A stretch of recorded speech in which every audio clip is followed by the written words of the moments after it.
श्रावक के मुख्य कर्तव्य हैं दान और पूजा।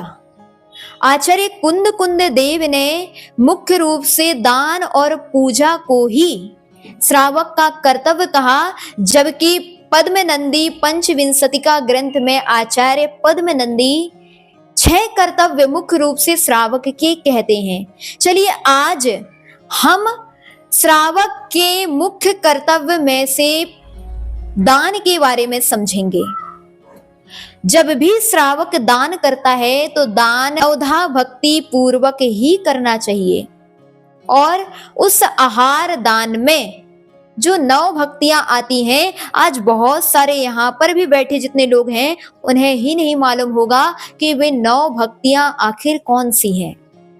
चलिए आज हम याद करा देते हैं कि वो 9 भक्तियां कौन कौन सी हैं। पहली भक्ति है पड़गाहन, दूसरी भक्ति उच्चासन, तीसरी पाद प्रक्षालन, चौथी पूजन, 5वीं नमोस्तु। अगर आरिका माता जी हैं तो वंदामी बोलना चाहिए। 6वीं भक्ति मन शुद्धि, 7वीं वचन शुद्धि, 8वीं काय शुद्धि और 9वीं भक्ति है आहार जल शुद्ध। इस प्रकार से ये 9 भक्तियां ही नवधा भक्ति कहलाती हैं, और ये 9 भक्तियों से युक्त होकर के ही श्रावक को दान देना चाहिए।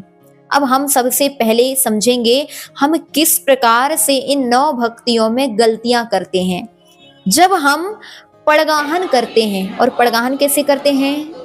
हे स्वामी नमोस्तु नमोस्तु नमोस्तु, आत्रो आत्रो आत्रो, तिष्ठो तिष्ठो तिष्ठो। पहली बात तो गलती आपने यहां पर ही कर दी। आत्रो आत्रो शब्द नहीं है, बल्कि अत्र अत्र अत्र, तिष्ठ तिष्ठ तिष्ठ शब्द यह है। इसका तात्पर्य है कि संस्कृत में हम गुरुजनों का पड़गाहन कर रहे हैं कि यहाँ यहाँ यहाँ। तिष्ठ का अर्थ है ठहरिए ठहरिए ठहरिए। फिर क्या बोलते हैं? मन शुद्धि, वचन शुद्धि, काय शुद्धि, आहार जल शुद्ध है।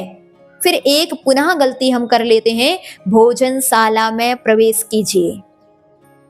ध्यान रखिए, महाराज के पास पैसे नहीं होते, महाराज कूपन नहीं लिए हुए हैं कि उनके लिए आप भोजनशाला में प्रवेश कराओ, क्योंकि भोजनशाला श्रावकों की होती है और व्रतियों की, महाव्रतियों की, साधु वृंदों की आहारशाला होती है।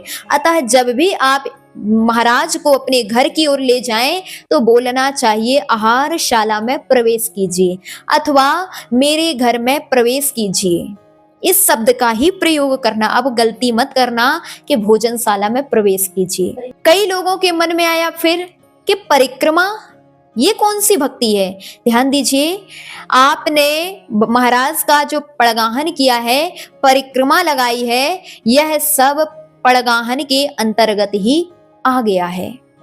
अब जब आप साधु को अपने गृह में प्रवेश कराते हैं, प्रवेश कराने के उपरांत उच्चासन में बिठाते हैं, उच्चासन में बिठाने के बाद पूजन करते हैं, पूजन करने के बाद नमोस्तु वंदामी करने के उपरांत थाली दिखाते हैं, और थाली दिखाने के बाद जब मुद्रा खुलाते हैं, आहार शुरू कराते हैं, तो उसके पहले आप क्या बोलते हैं? शुद्धि बोलते हैं। तो शुद्धि कैसे बोलते हैं? मन शुद्धि, वचन शुद्धि, काय शुद्धि, अंजलि छोड़ मुद्रा बांध विहार कीजिए। बल्कि शब्द क्या है? आपको कैसे शुद्धि बोलना चाहिए। आज बहुत सारे लोग इस बात में गलती करते हैं, उन्हें मालूम ही नहीं है कि क्या अंजलि है, क्या मुद्रा है। ध्यान रखिए, जो मुनि महाराज इस प्रकार से मुद्रा लेते हैं, इसका नाम है मुद्रा। आरिका माता जी जो इस प्रकार से विधि लेती हैं, इसका नाम है मुद्रा। अर्थात जो इस प्रकार की क्रिया होती है उसको बोलते हैं मुद्रा। तो जब भी आप महाराज के लिए आहार प्रारंभ कराएं तो उसके पहले शुद्धि में गलती ना करें। कैसे बोलें? हे स्वामी, मन शुद्धि, वचन शुद्धि, काय शुद्धि, आहार जल शुद्ध है। मुद्रा छोड़ करके, अंजलि बांध करके आहार ग्रहण कीजिए। अतः इस बात का ध्यान रखें, क्या बोलना है, मुद्रा छोड़ना है। अंजलि का तात्पर्य है जो दोनों हाथों को मिलाते हैं, इसका नाम है अंजुलि। दूसरा इसका नाम है करपात्र। तो इस प्रकार से हमारे लिए बोलना चाहिए, मुद्रा छोड़कर अंजुलि ग्रहण कर आहार ग्रहण कीजिए। इस प्रकार से हमारे लिए ध्यान रखना चाहिए। और जब भी आहार कराएं, अब बात करते हैं आहार कैसे कराना चाहिए।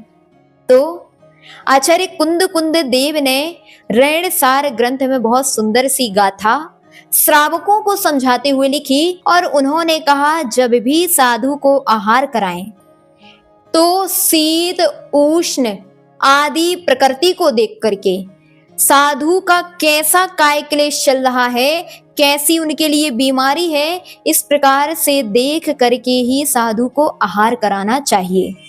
अब मान लीजिए गर्मी का समय है, तो गर्मी के समय में सौंफ का पानी, आंवले का पानी, जूस, ठंडा दूध, इस प्रकार से सामग्रियां ज्यादा मात्रा में प्रयोग करना चाहिए। इसके अलावा जिन सामग्रियों की शीत प्रकृति है, ऐसी सामग्री को आहार आदि में देना चाहिए। अगर ठंड है तो जिन सामग्री की उष्ण प्रकृति है, ऐसी सामग्री साधु को आहार में देना चाहिए। उकाली है, गर्म पानी है, इसके अलावा और भी हरीरा, गुड़ का अधिक प्रयोग इस प्रकार से ठंड के दिनों में करना चाहिए। चलिए समझते हैं कैसे आहार कराएं। आज बहुत सारे लोग आहार कराने में डरते हैं। तो आहार कराते समय आप यही सोचें कि ये जो साधु हैं, यह साधु हमारे बालक तुल्य हैं। जैसे हम अपने बच्चों को भोजन कराते हैं, ऐसे हम इनको भी आहार कराएंगे। और तो क्या, आप जैसे भोजन करते हैं वैसे ही साधु को आहार कराना चाहिए। जैसे आप भोजन करते हैं वैसे ही साधु को कराना चाहिए। और विशेष ध्यान रखना चाहिए, दूध के बाद खट्टी सामग्री नहीं चलाना चाहिए, जैसे टमाटर, नींबू अथवा टमाटर से बनी हुई और कोई सब्जियां। दूध के पहले खट्टी वस्तु नहीं चलाना चाहिए। इसी प्रकार जूस के ऊपर पानी नहीं चलाना चाहिए, फल के ऊपर पानी नहीं चलाना चाहिए और मीठा के ऊपर भी पानी नहीं चलाना चाहिए। इसके अलावा देख लें, अगर सामग्री में नमक कम है तो आपका कर्तव्य है कि आप साधु की अंजलि में एक बार नमक दिखा लें। अगर वह साधु नमक ले रहे हैं अंजलि में, इसका तात्पर्य कि आपकी आहार सामग्री में नमक कम है। फिर ऐसा ना करें कि जितनी बार नमक लें उतनी बार अंजलि में ही चलाएं। आप उन सब्जी आदि, दाल आदि, चटनी आदि में थोड़ा थोड़ा नमक डाल लें, फिर उसके उपरांत ही वह सामग्री साधु की अंजलि में चलाएं। तो कई बार किन्हीं साधुओं का नमक का त्याग, ऊपर से वह आहार में नमक नहीं लेते हैं, तो क्या करें, तो ग्रास में थोड़ी सा नमक लगा करके जब आप चलाएंगे साधु की अंजलि में, तो अगर साधु उस नमक को अलग नहीं कर रहे हैं तो समझ लेना चाहिए कि सब्जियों में, सामग्रियों में नमक कम है और नमक थोड़ा थोड़ा डाल लेना चाहिए। अगर साधु ने बूरा लिया हुआ है तो दूध में भी बूरा डालना चाहिए। जिन सामग्रियों में बूरा आवश्यक है उन सामग्री में बूरा डाल लेना चाहिए। इस बात का अवश्य ध्यान रखें। आप श्रावक हैं और श्रावक का कर्तव्य है, श्रावक श्रद्धावान होता है, विवेकवान होता है और क्रियावान होता है। अतः विवेक हर जगह लगाना चाहिए, चाहे वो आहार के समय हो, चाहे निहार के समय हो, चाहे जिन प्रतिमा का अभिषेक करते समय हो। तो जब भी आहार कराएं, विवेक पूर्वक, क्रिया पूर्वक कराएं।